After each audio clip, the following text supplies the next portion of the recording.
Ya. Selamat pagi brother sister. Hari ini kita akan ibadah ya sedikit unik ya. Kita beribadah secara online ya. Ini baru pertama kali kita lakukan, tapi saya percaya kita semua tetap semangat, amin, untuk bisa berfellowship, kita bisa memuji Tuhan, kita bisa mendengarkan firman Tuhan juga. Tapi sebelum kita mendengarkan firman Tuhan, mari kita bersatu dalam doa. Tuhan, terima kasih Tuhan untuk satu hari Tuhan, hari Minggu ini kami bisa beribadah Tuhan, walaupun kami tidak bertatap muka Tuhan, kami bisa tetap berfellowship satu sama lain Tuhan, kami bisa terhubung Tuhan, kami tidak hanya fokus kepada pertemuan fisik Tuhan, tapi lewat media apapun Tuhan, kami bisa memiliki koneksi satu sama lain Tuhan. Tuhan, hari ini kami juga berdoa Tuhan, supaya kesehatan kami juga Engkau jaga Tuhan. Kami percaya Engkau adalah Tuhan yang Maha Kuasa, dan tidak ada satupun kejadian di bumi ini yang Engkau tidak tahu Tuhan. Bahkan virus yang nggak kelihatan itu pun Engkau bisa lihat Tuhan. Tapi selain Engkau menjaga Tuhan, kami juga sadar Tuhan, sebagai murid-murid Engkau Tuhan, kami punya kewajiban, tanggung jawab pribadi Tuhan, untuk kami bisa menjaga kesehatan kami Tuhan.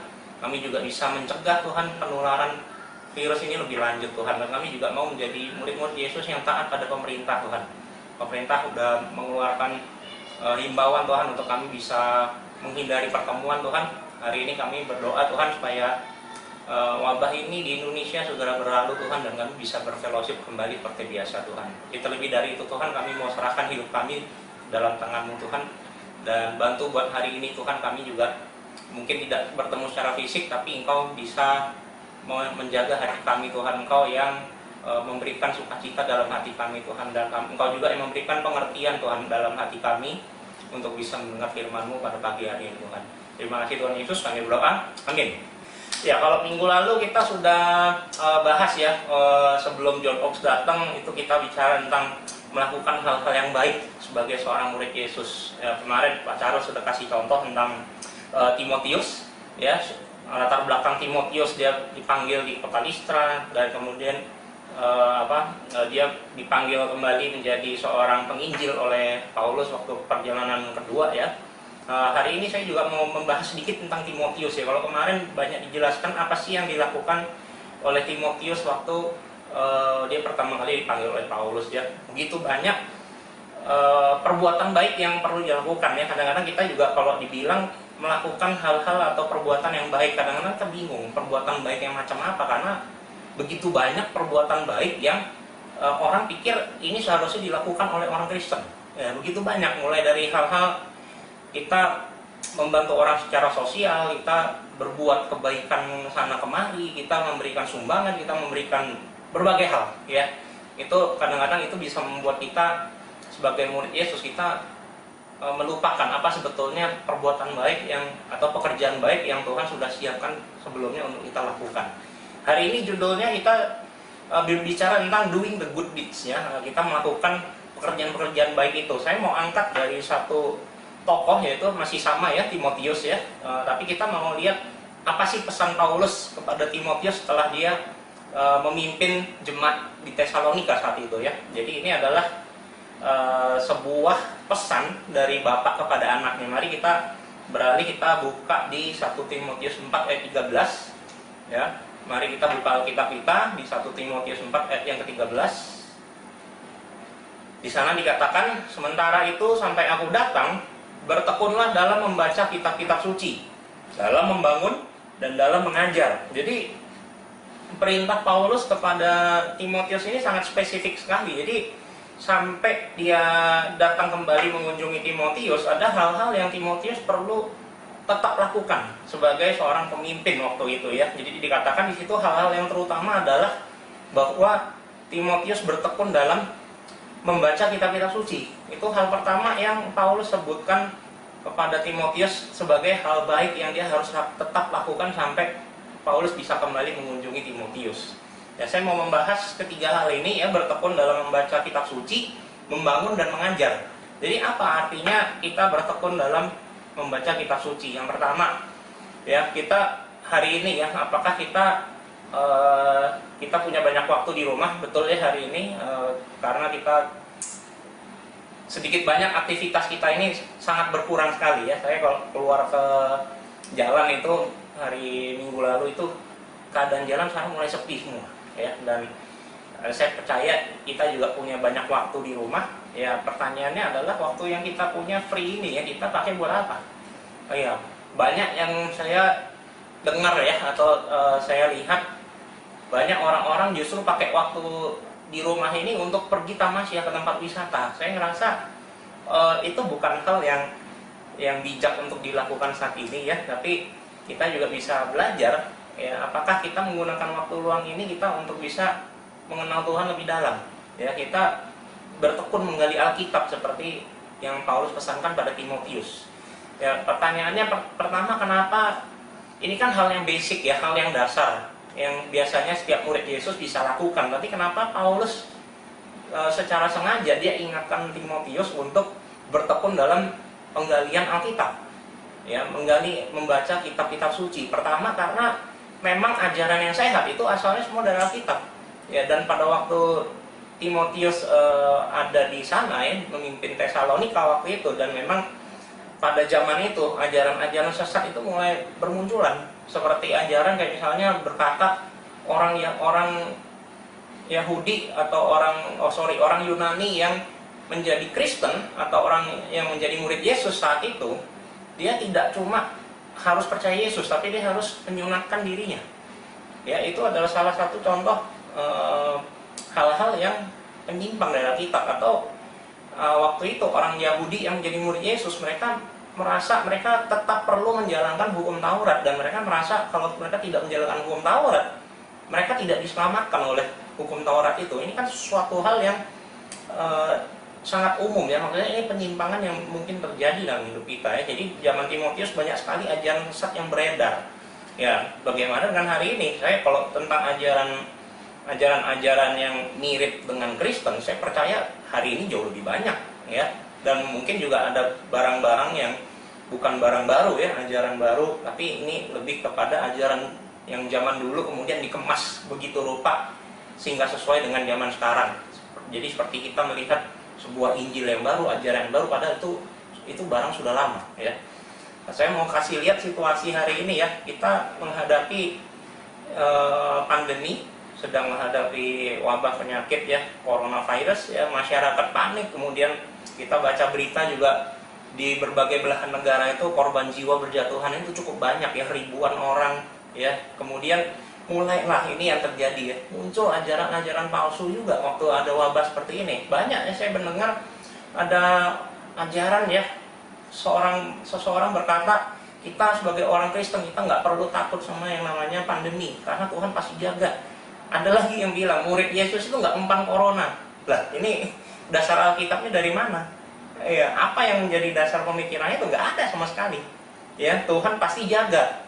Memang saya percaya Tuhan pasti jaga, tapi tidak dikatakan bahwa kita karena kita percaya Tuhan jaga, lalu lantas kita hidup seperti normal-normal saja, seperti biasa saja. Kita mengabaikan anjuran pemerintah, ya. Kemudian apalagi ada yang bilang begitu banyak korban ya, penyakitnya begitu meluas. Orang bilang wah ini sudah mendekat akhir zaman ya. Yesus akan datang kedua kalinya. Saya mau tanya, ini kadang-kadang ya kita bisa berpikir ini mungkin tanda-tandanya, mungkin ini betul, mungkin ini memang Tuhan lagi marah sama kita atau bla bla bla bla bla, banyak sekali ya. Jadi begitu banyak mungkin muncul hal-hal dalam pikiran kita, tapi yang paling penting adalah bagaimana kita menggali Alkitab itu. Iya, inilah peringatan Paulus kepada Timotius dalam menghadapi zaman yang begitu berubah. Ya, ini sudah mulai muncul ajaran-ajaran yang tidak sehat. Ya, orang mengartikan Alkitab, orang mengartikan kondisi saat itu dengan ya tidak ada dasarnya, tanpa merujuk kepada firman Tuhan itu sendiri. Ya, saya mau katakan lagi tentang kesehatan ya, tentang bagaimana menjaga diri kita. Memang betul, saya percaya Tuhan itu menjaga hidup kita, Dia yang berkuasa, kesehatan dia yang menjaga kita juga. Tapi sebetulnya kalau kita lihat seluruh perjanjian lama, terutama kitab Imamat, kita banyak melihat bagaimana Tuhan itu mengatur kesehatan umatnya. Ya, yang pertama, makanan yang halal dan haram. Ya, di Imamat 11 itu sangat dijelaskan dengan detail. Ada hewan-hewan yang boleh dimakan, ada hewan-hewan yang Tuhan larang orang Israel untuk makan. Saya yakin salah satu alasannya adalah karena pada waktu itu orang tidak mengerti yang namanya kesehatan. Jadi Tuhan perlu lakukan sesuatu, yaitu Tuhan memberikan instruksi yang sangat jelas kepada orang Israel waktu itu, apa yang boleh mereka makan, apa yang tidak boleh mereka makan. Sama seperti hari ini kita pergi ke ahli gizi, dan misalnya kita konsultasi, dok saya punya masalah berat badan, atau saya punya masalah kolesterol. Udah pasti ahli gizi akan bilang hindari makanan berlemak, hindari gorengan, dan hindari juga makanan-makanan yang mengandung gula. Nah, itu kan sebenarnya sesuatu hal yang wajar, sesuatu hal yang sejak zaman dulu pun Tuhan sudah concern tentang hal itu. Tapi masalahnya itu adalah tanggung jawab kita pribadi, bukan Tuhan yang melarang kita ngatur. Misalnya tiba-tiba kita kolesterolan, kita makan sate kambing, kita makan lemaknya, terus Tuhan hajar pakai geledek, jeder gitu kan, nggak mungkin. Iya, Tuhan sudah kasih panduannya, kita yang bertanggung jawab untuk melakukan hal itu. Yang kedua, personal hygiene terkait dengan cairan-cairan tubuh. Ya, itu sudah diatur di Imamat 15, dikatakan bahwa orang yang mengeluarkan lelehan itu dianggap najis dan tidak boleh bersentuhan dengan barang ataupun orang lain. Ya, ini menarik ya, karena sebelum ada ilmu pengetahuan waktu itu, Tuhan sudah kasih tahu bahwa cairan tubuh itu adalah kendaraan bagi penyakit untuk menular dari satu orang pada orang yang lain, atau untuk penyakit menempel kepada benda tertentu. Ya, itu sudah diatur di Imamat 15. Kemudian kita lihat lagi, zaman dulu, zaman dulu orang nggak canggih, nggak ngerti namanya karantina. Kata siapa? Ya, kita ngelihat Imamat 13. Di sana jelas sekali prosedur karantina penyakit yang menular. Termasuk, memang di situ konteksnya adalah penyakit kusta pada waktu itu. Ya, kenapa kusta harus dikarantina? Karena memang zaman dulu tidak ada obat untuk kusta. Ya, dan kusta itu termasuk penyakit yang sampai hari ini itu termasuk penyakit yang kompleks. Iya, sangat sulit untuk diobatin. Ya, jadi sangat jelas sekali bahwa tentang kesehatan Tuhan sangat concern. Ya, apalagi contoh dalam Perjanjian Lama, sanitasi dalam komunitas. Mungkin ini kedengarannya lucu ya. Kita baca di Ulangan 23 ayat 10 sampai 13. Di situ dikatakan bahwa kalau kita mau BAB, Tuhan bilang jangan kamu sembarangan BAB di area tempat tinggal kamu. Tapi kamu keluar dari tempat tinggal kamu gali lubang, kamu BAB, lalu kamu tutup lubang di sana. Ya. Kita bisa nggak dapat poinnya bahwa Tuhan itu sangat mengatur yang namanya hygiene pribadi kita. Ya. Kita lihat sepanjang sejarah manusia mengabaikan Alkitab, mengabaikan firman Tuhan ini. Kita lihat jadinya apa? Tahun 1800, ya, waktu revolusi industri sedang berkembangnya di Inggris. Masyarakat maju tapi juga masyarakat banyak yang miskin. Ya, kita lihat di tahun 1800 itu namanya wabah kolera, disentri, demam tipes itu sangat merebak di Inggris waktu itu. Hanya karena apa? Karena pembuangan tinja mereka itu bercampur dengan sumber air minum mereka. Inilah yang Tuhan bilang bahwa kamu jaga kesehatan komunitas kamu. Ya, jangan karena kamu terdorong oleh terdesak oleh kebutuhan sendiri lalu kamu mengorbankan komunitas kamu. Ya, itu adalah pesan dari Ulangan 23. Ya, kita lihat Tuhan sampai begitu detail ngatur cara orang membuang kotorannya sendiri. Kemudian di Bilangan 19 ayat 14 sampai 19. Ini lebih spesifik lagi. Tadi kalau di Imamat 13 itu orangnya di karantina, tapi kalau di Bilangan 19 di sini kita lihat Tuhan begitu detail, begitu concern melihat ini barang-barang yang disentuh orang yang punya potensi penyakit menular. Ini dia juga pisahkan, ya. Jadi hari ini mari kita melihat satu kenyataan, ya. Ini adalah sisi rohani daripada apa yang kita lakukan hari ini.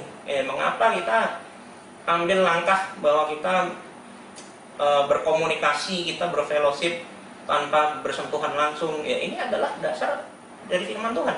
Ya, karena Tuhan sendiri ingin kita bisa menjaga diri kita sendiri, dan kita juga bisa menjaga komunitas kita. Kita menjaga saudara-saudari kita. Jangan sampai karena kita merasa kita paling beriman, lalu kita bepergian ke sana kemari, lalu kita menularkan saudara-saudari kita, menularkan keluarga kita.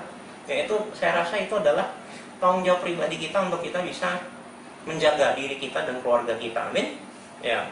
Jadi memang satu fakta yang kita bisa akui adalah Tuhan memang menjaga kita. Ya, saya yakin Tuhan tidak akan tinggal diam, Tuhan akan campur tangan, ya. Tapi ada tanggung jawab pribadi kita, sekali lagi tanggung jawab pribadi kita untuk menjaga, mensukseskan program pemerintah, ya, untuk mencegah penyebaran wabah ini lebih luas lagi. Ya, semuanya berasal dari Alkitab. Iya, lalu bagaimana hari ini pandangan kita ya tentang situasi hari ini? Kita termasuk orang yang masa bodoh, kita cuek, atau kita percaya Tuhan akan tolong kita lalu kita bertindak sembarangan, ya, atau kita menjadi ekstrim satunya lagi, kita ini jadi orang yang sangat khawatir, sangat paranoid, ya, sangat menjaga diri, ya, kita over, ya, atau kita justru menjadi orang-orang yang kita lakukan apa yang kita bisa, kita lakukan apa yang benar, lalu biarkan Tuhan yang bekerja. Kita juga mendoakan bahwa pemerintah, bahwa kita sendiri, Tuhan jaga kita, Tuhan memberikan kita kesehatan, memberikan daya tahan tubuh yang bagus, supaya kita bisa selamat melewati wabah ini. Iya, yang mana kita? Nah, hari ini kita berusaha untuk kita bisa mentaati pemerintah, ya, karena ini adalah bagian dari kewajiban dan tugas kita sebagai warga negara. Amin. Ya. Yang kedua, membangun dan mengajar. Ya, membangun dan mengajar baru bisa kita lakukan setelah kita mengerti ajaran yang sehat dari firman Tuhan itu. Ya, kalau kita tidak mempunyai dasar yang kuat tentang ajaran yang sehat, tentang doktrin, tentang firman Tuhan, tentang apa yang menjadi pikiran Tuhan dari Alkitab, kita akan kesulitan untuk bisa membangun dan mengajar satu sama lain.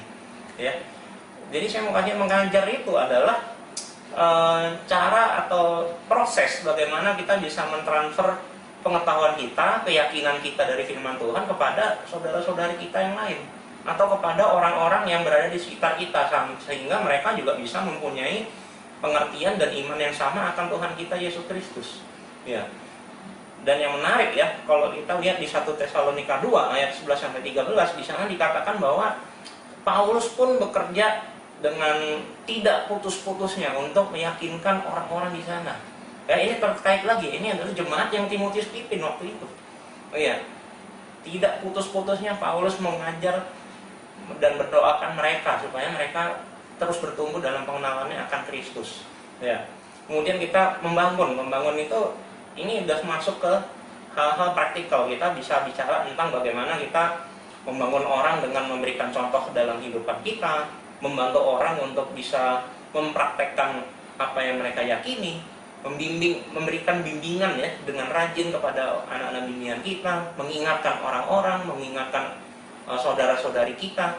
Ini adalah part daripada tugas atau perbuatan baik yang Tuhan sudah siapkan untuk hidup kita. Ya, waktu kita bisa membangun iman kita, lalu kita setelah iman kita terbangun, kita bisa membimbing saudara-saudari kita kepada iman yang benar itu juga. Ya, seharusnya kita ini menjadi garda terdepan, ya, dalam memproses segala ajaran dari Alkitab maupun bukan, segala informasi sebelum kita meneruskannya kepada orang lain. Iya, ini satu hal yang menarik. Kadang-kadang kita sudah terlalu, mungkin ya, kita merasa kita terlalu sibuk atau kita merasa nggak tahu apa-apa. Kadang-kadang kita begitu terima informasi, kita dengar firman Tuhan dikutip sana sini, kita nggak ngecek, kita langsung telan begitu aja, dan kita anggap itu adalah, oh, ini yang benar.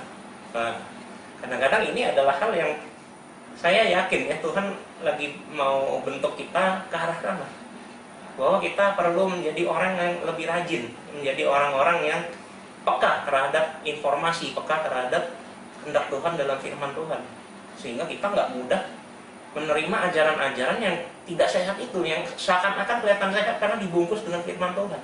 Ya, pada sister, hari ini saya mau encourage kita semua, ya, ini adalah perbuatan baik yang secara spesifik kenapa harus Paulus ingatkan, karena ini adalah akar, ini adalah dasar dari bagaimana kita bisa menolong diri kita dan menolong orang-orang sekitar kita.